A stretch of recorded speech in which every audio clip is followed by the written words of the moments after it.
Hello everyone, मैं हूँ CP Jain. आज के इस वीडियो में मैं आपको कुछ महत्वपूर्ण प्रश्न बताने वाला हूँ जो आने वाली एग्ज़ाम के पॉइंट ऑफ व्यू से बहुत ही इंपॉर्टेंट है। तो चलिए लेते हैं सबसे पहला क्वेश्चन। Example number 1।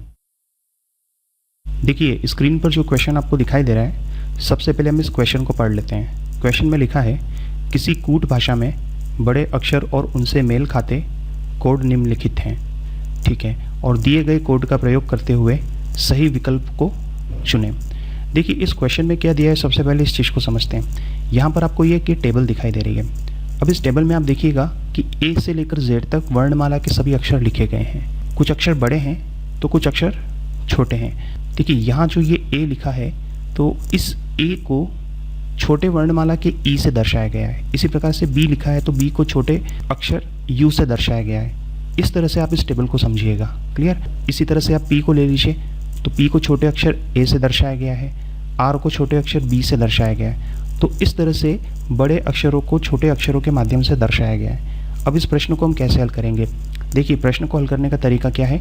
यहाँ पर लिखा है, सबसे पहले इसको पढ़िए, ये लिखा है कि गुजराती। अब गुजराती को इस तरह से कोड किया है तो हमें समझना ये है कि गुजराती को इस तरह से कैसे कोड किया है। तो चलिए पहले इस चीज़ को समझ लेते हैं। मैं यहाँ पर लिख देता हूँ GUJRATI, ठीक है। अब एक चीज़ देखिए कि जी को क्या लिखा है, जी को लिखा है डी, ठीक है। यू को लिखा है छोटा जे, जे को लिखा है क्यू और आर को लिखा है वाई। क्लियर। ए को यू लिखा गया है, टी को छोटा एक्स और आई को लिखा है छोटा आर। अब आप एक चीज़ देखिए कि जी को यहाँ पे इन्होंने क्या लिखा है, जी को लिखा है डी। क्लियर। आप इस टेबल में आ जाइए और देखिए कि यहाँ पे डी कहाँ है। तो आप अगर इसमें देखेंगे डी तो आपको यहाँ मिल जाएगा डी, ये रहा। अब एक चीज़ देखिए कि डी किसके लिए लिखा गया है, डी लिखा गया है एच के लिए। तो इसका मतलब है कि जी को पहले क्या कोड किया, जी को पहले कोड किया एच और टेबल में जाके एच को क्या लिखा गया है, छोटा डी, तो यहाँ पे लिख दिया डी। क्लियर। अब देखिए ये जे, अब जे की अगर बात करें तो जे आपको कहाँ मिलेगा, देखिए जे इसके अंदर आपको मिल जाएगा यहाँ पर, ठीक है। अब जे किसके लिए लिखा है, डब्ल्यू के लिए। ओके, यानी कि यू को डब्ल्यू लिखा होगा और डब्ल्यू की जगह क्या लिख दिया, जे। इसी प्रकार से अगर हम क्यू की बात करें, देखेंगे टेबल में तो क्यू लिखा है किसके लिए, के के लिए। क्लियर। छोटा वाई किसके लिए लिखा गया है, टी के लिए। छोटा यू लिखा गया है, देखें टेबल में आपको छोटा यू कहाँ दिखाई दे रहा है, टेबल में छोटा यू लिखा है आपको बी के लिए और छोटा एक्स आपको लिखा गया है वी के लिए और छोटा आर लिखा गया है जे के लिए। ये चीज़ क्लियर हो गई। अब देखिए इसका नंबर है 7 और ये हो जाएगा 8, ठीक है। ये 21 तो ये हो जाएगा 23 और ये है 10 तो ये हो जाएगा 11। क्लियर। इसी प्रकार से आर है 18 तो ये हो जाएगा 20 और ये है 1 तो बी क्या हो जाएगा 2, फिर ये 20 है तो ये हो जाएगा 22 और ये 9 से क्या हो जाएगा 10। इसका मतलब ये हुआ कि +1 +2 +1 +2 +1 +2 और +1, इस प्रकार से ये सीक्वेंस चल रही है। तो आपको क्या करना है, मारवाड़ी को कोड करना है। तो आप सबसे पहले एक काम कीजिए कि मारवाड़ी को कोड करने के लिए MARVADI इसको आप लिख लें। अब आपको सबसे पहले करना है +1, तो m+1 कितना हो जाएगा 14 यानी कि n, फिर +2 तो ये हो जाएगा C, फिर +1 ये होगा S, ठीक है। देन +2 X, +1 B, +2 F और +1 कितना हो जाएगा I से हो जाएगा J। क्लियर। अब आप यहाँ पे देखिए कि N C S X B F और J को आप टेबल में जाके देखिए कि टेबल में इनको क्या लिखा है। देखिए अगर N की बात करें तो N को क्या लिखा गया है, N को लिखा गया है छोटा Z, तो छोटा Z आप लिख दीजिए यहाँ पर। C को लिखा गया है छोटा G, S को लिखा है छोटा I, X को लिखा गया है छोटा M और B को लिखा है छोटा U और F को लिखा है P, छोटा P, ठीक है। और J को लिखा गया है छोटा R। अब आप ऑप्शन में देखिए ZGIMUPR आपको कहाँ मिलेगा, ये आपको मिल जाएगा ऑप्शन सी में। समझ गए। तो इस तरीके से आप इस क्वेश्चन को हल कीजिए। देखिए पिछले वर्ष एग्ज़ाम में इस तरह का क्वेश्चन पूछा गया है तो आपको पता होना चाहिए कि इस तरह के क्वेश्चन को कैसे हल करें और आने वाली एग्ज़ाम में भी इस तरह के प्रश्न के आने की पूरी संभावना है। क्लियर। लेते हैं एग्जाम्पल नंबर 2।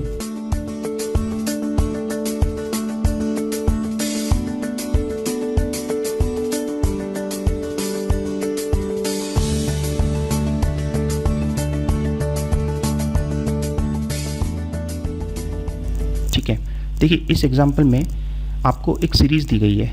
इस सीरीज़ में कुछ अक्षर हैं, कुछ संख्याएं हैं और कुछ प्रतीक हैं। क्लियर।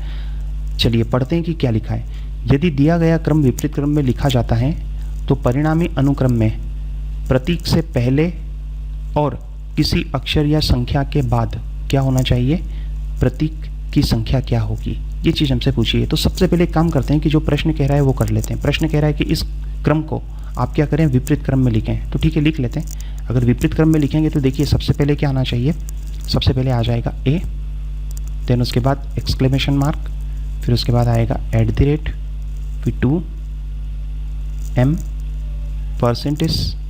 ठीक है, परसेंटेज के बाद में आ जाएगा एंड का साइन, देन U के बाद है A, देन उसके बाद 2 के बाद है 1, देन उसके बाद प्लस, फिर क्वेश्चन मार्क, देन I के बाद है $। ठीक है, डॉलर के बाद K। ठीक है, फिर ग्रेटर देन का साइन 2। ठीक है, A, देन लेस देन का साइन। क्लियर। अब इसके अंदर हमें ये करना है कि जो प्रश्न कह रहा है वैसा करना है। प्रश्न कह रहा है कि प्रतीक, तो देखिए प्रतीक के लिए मैं लिखता हूँ P मतलब प्रतीक। प्रतीक के पहले और किसी अक्षर, तो अक्षर के लिए मैं लिखता हूँ A और संख्या के लिए लिखता हूँ S।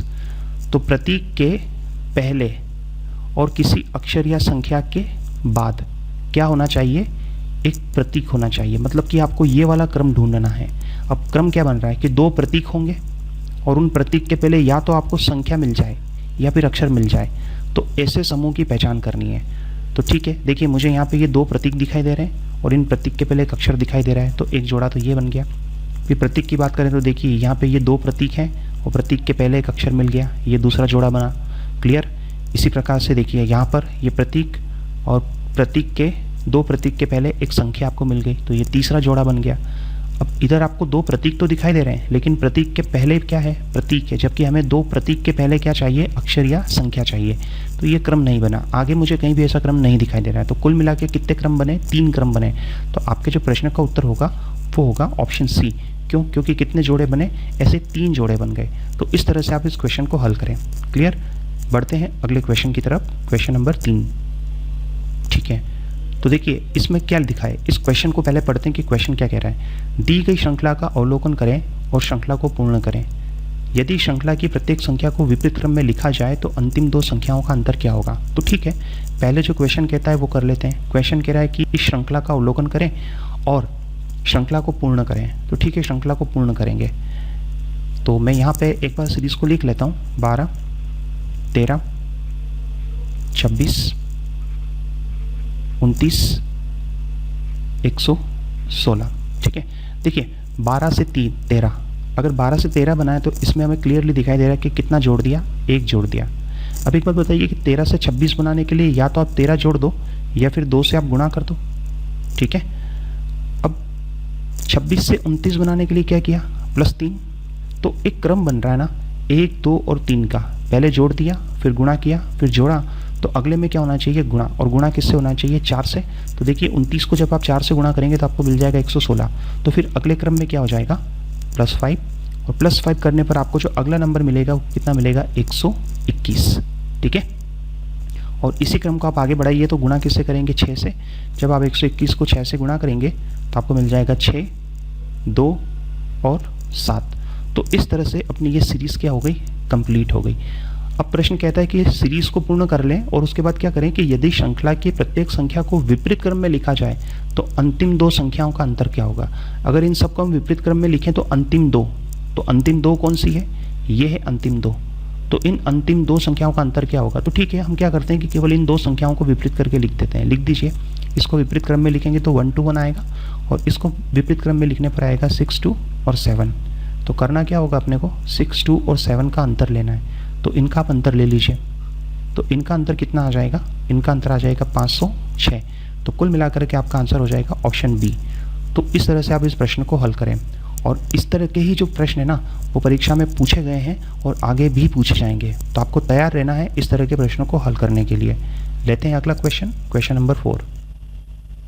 दिए गए अनुक्रम में प्रस्तुत तर्क के आधार पर उस पद को खोजें जो निम्नलिखित समूह में अलग हैं। देखिए यहाँ ऊपर आपको ये एक सीरीज दी गई है ना, इसके अंदर अक्षर हैं, संख्याएं हैं और प्रतीक चिन्ह हैं, और नीचे आपको यहाँ पे अक्षर और संख्याओं का और चिन्हों का कोई एक समूह दिया गया है। हर एक समूह में 3 तत्व हैं।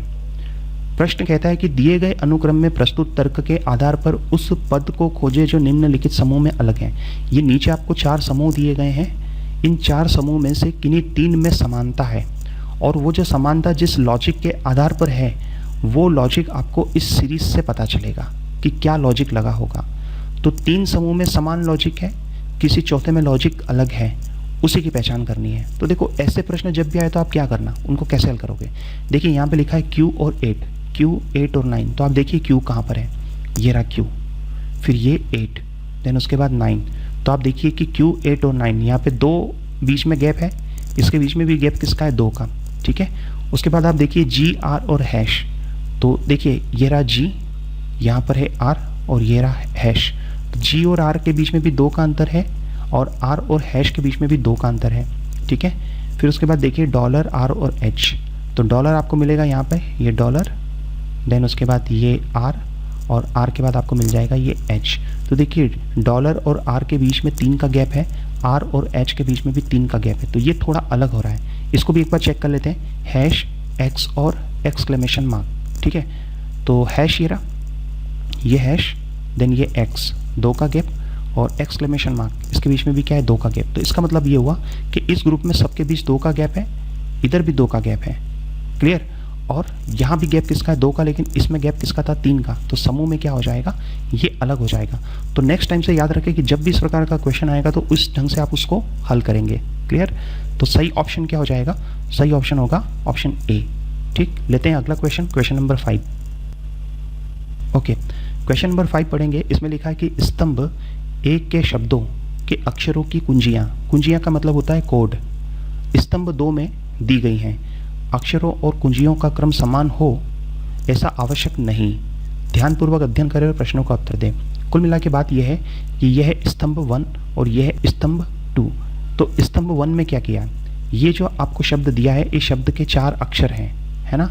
तो हर एक अक्षर के लिए यहाँ पे एक कोड आपको दिया गया है, पर प्रश्न में ये लिखा है कि यह आवश्यक नहीं है कि क्रम समान हो। मतलब ये हुआ कि अगर R पहले स्थान पे है तो R का कोड G हो, ऐसा ज़रूरी नहीं है, क्लियर।